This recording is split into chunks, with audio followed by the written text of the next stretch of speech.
रहे हैं तो मैं मेन इम्पोर्टेंट पॉइंट्स जो एनसीएफ 2005 में से पूछ सकते हैं वो आपसे डिस्कस कर रहा हूँ। वैसे तो बहुत बड़ा है, कई सौ पेजों का है, लेकिन मैं आपसे मेन पॉइंट डिस्कस कर रहा हूँ, तो आप ध्यान दें कृपया।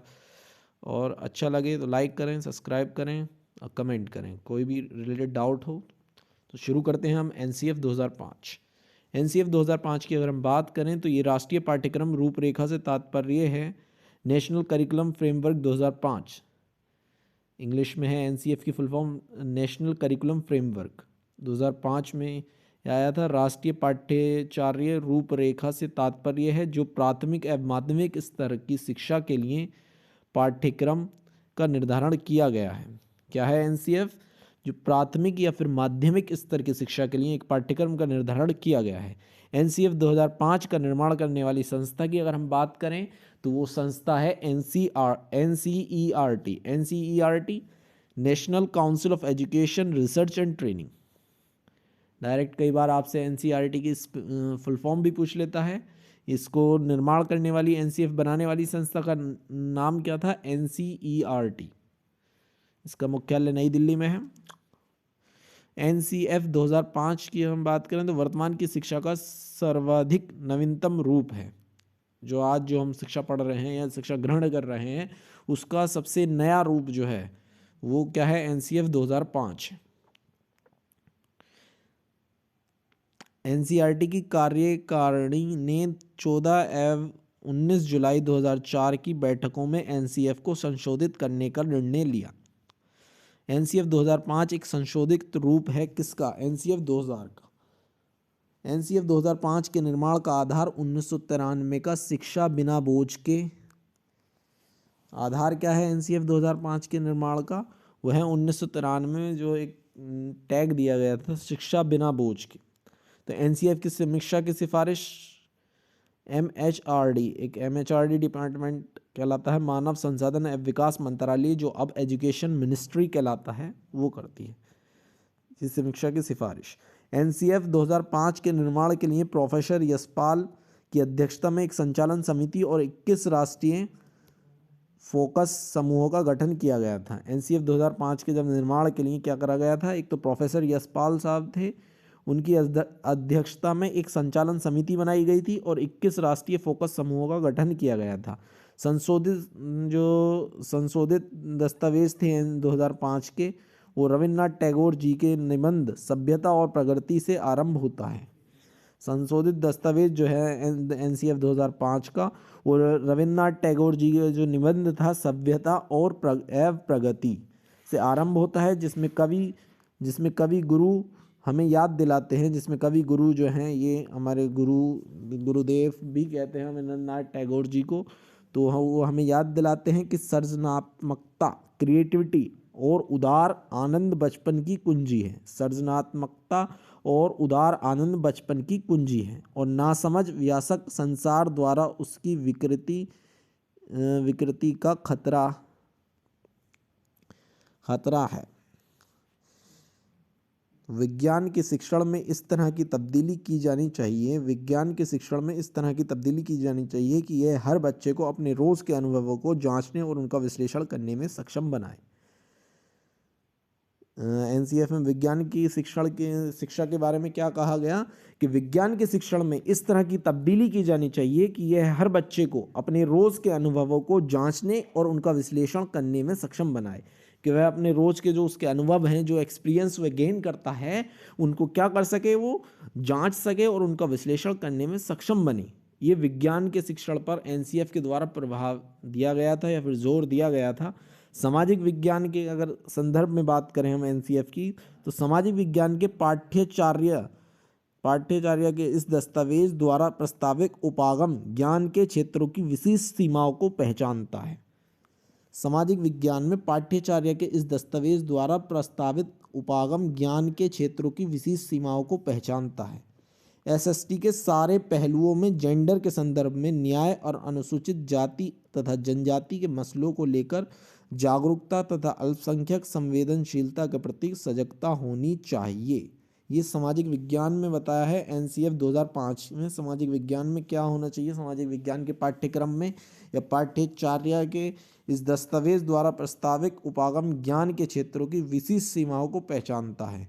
एसएसटी के सारे पहलुओं में जेंडर के संदर्भ में मेल या फीमेल, स्त्रीलिंग या पुल्लिंग में न्याय, एक तो इक्वल न्याय, और अनुसूचित जाति तथा जनजाति, schedule caste and schedule tribes के मसलों को लेकर जागरूकता होनी चाहिए।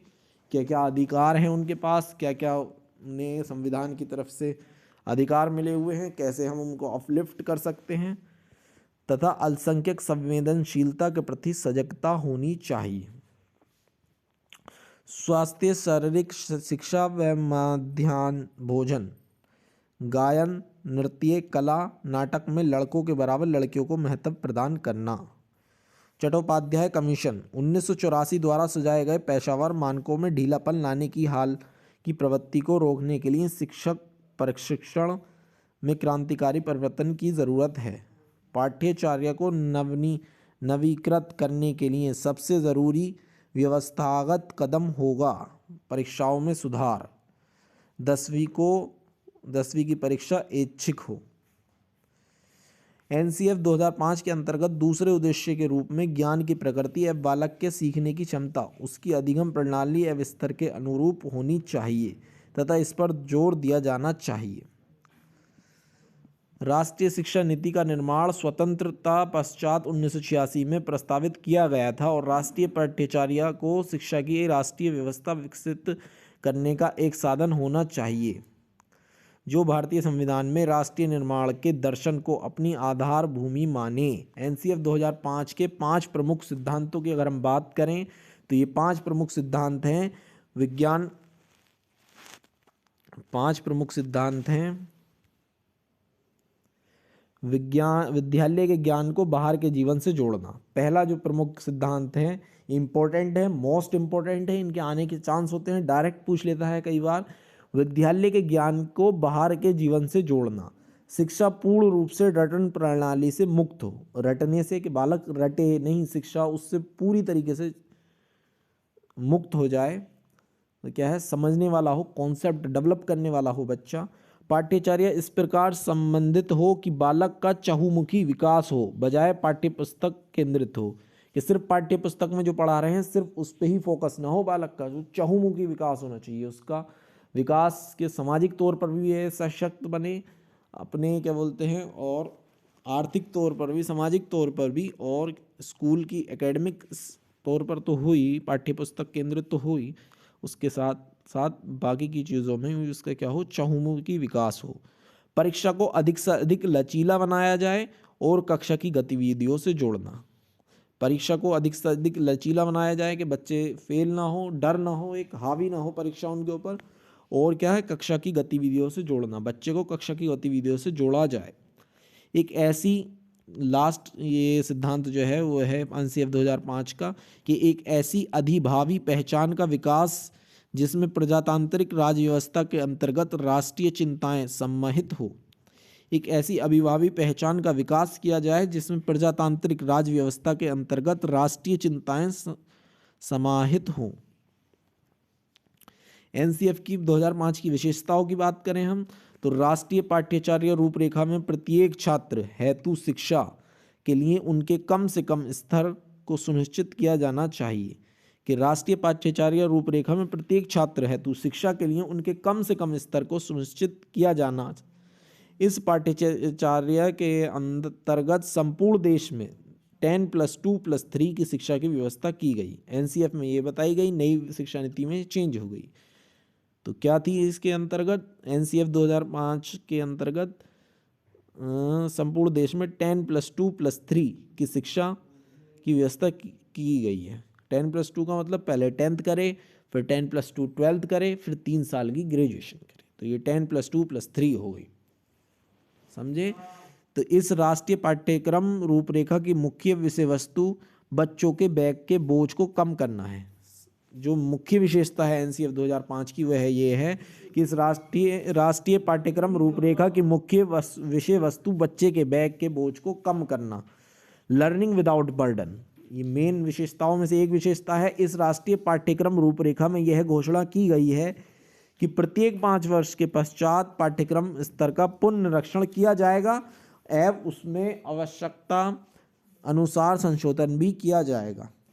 इस राष्ट्रीय पाठ्यक्रम रूपरेखा में यह घोषणा की गई कि प्रत्येक 5 साल, हर 5 साल के बाद में पाठ्यक्रम स्तर का पुनर्निरीक्षण किया जाएगा एवं उसमें आवश्यकता अनुसार संशोधन भी किया जाएगा। यह पाठ्यक्रम जन सामान्य की आवश्यकताओं एवं आकांक्षाओं से संबंधित है कि जन सामान्य जो जनरल है, जो आम बच्चे हैं या आम जन सामान्य बालक हैं, उनकी आवश्यकताओं एवं आकांक्षाओं से संबंधित है ये पाठ्यक्रम। यह पाठ्यक्रम स्वीकृत सिद्धांतों एवं मूल्य की उनकी सीमाओं में रहकर लोचशीलता तथा गत्यात्मक में प्रकट करता है।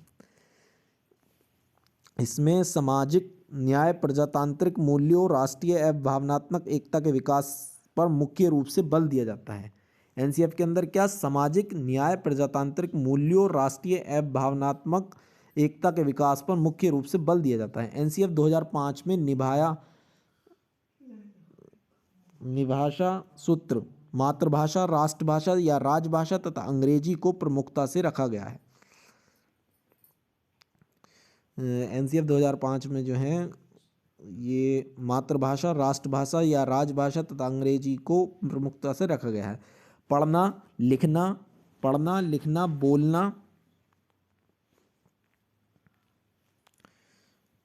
लिखना बोलना और सुनना, ये क्रियाएं पाठ्यचर्या के सभी क्षेत्रों में बच्चों की प्रगति में भूमिका निभाती हैं। पढ़ना, लिखना, बोलना और सुनना, ये क्रियाएं पाठ्यचर्या के सभी क्षेत्रों में बच्चों की प्रगति में भूमिका निभाती हैं और इन्हें पाठ्यचर्या की योजना का आधार होना चाहिए।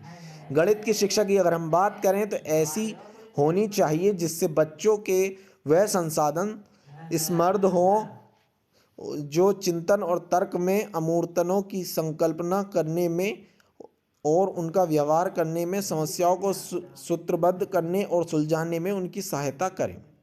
गणित की शिक्षा कैसी होनी चाहिए? ऐसी होनी चाहिए एनसीएफ 2005 के मुताबिक जिससे बच्चों के वह संसाधन समृद्ध हो जो चिंतन और तर्क में अमूर्तनों की संकल्पना करने में और उनका व्यवहार करने में और समस्याओं को सूत्रबद्ध तरीके से सुलझाने में उनकी सहायता करें, लॉजिकली एंड सिक्वेंशली। एनसीएफ की आवश्यकता की बात करें, ये लास्ट है आपकी। एनसीएफ की आवश्यकता क्यों है? पूर्व प्रचलित पाठ्यक्रम के संकुचित आधार के कारण इसकी आवश्यकता पड़ी। जो पहला जो प्रचलित पाठ्यक्रम था उसके संकुचित बहुत छोटे आधार के कारण इसकी आवश्यकता पड़ी हमें एनसीएफ की। प्रचलित पाठ्यक्रम में केवल पुस्तकीय एवं सैद्धांतिक ज्ञान में बल देने के कारण, क्योंकि उसमें बाहरी ज्ञान से कोई मतलब नहीं था, सिर्फ किससे था? पुस्तकीय एवं सैद्धांतिक ज्ञान में बल देने के कारण एनसीएफ 2005 की ज़रूरत पड़ी।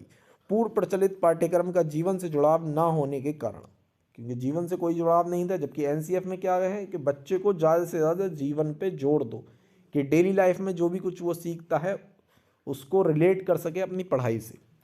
रटने को महत्व देने के कारण, क्योंकि रटने से हमें मुक्ति देनी है। व्यक्तिगत भेदों को शिक्षण में स्थान मिलने के कारण, प्रचलित पाठ्यक्रम का केवल परीक्षण केंद्रित होने के कारण, प्रचलित पाठ्यक्रम में तकनीकी एवं व्यावसायिक शिक्षा की कमी के कारण, प्रचलित शिक्षा में नैतिक एवं यौन शिक्षण के सम्मिलित न होने के कारण। Thank you.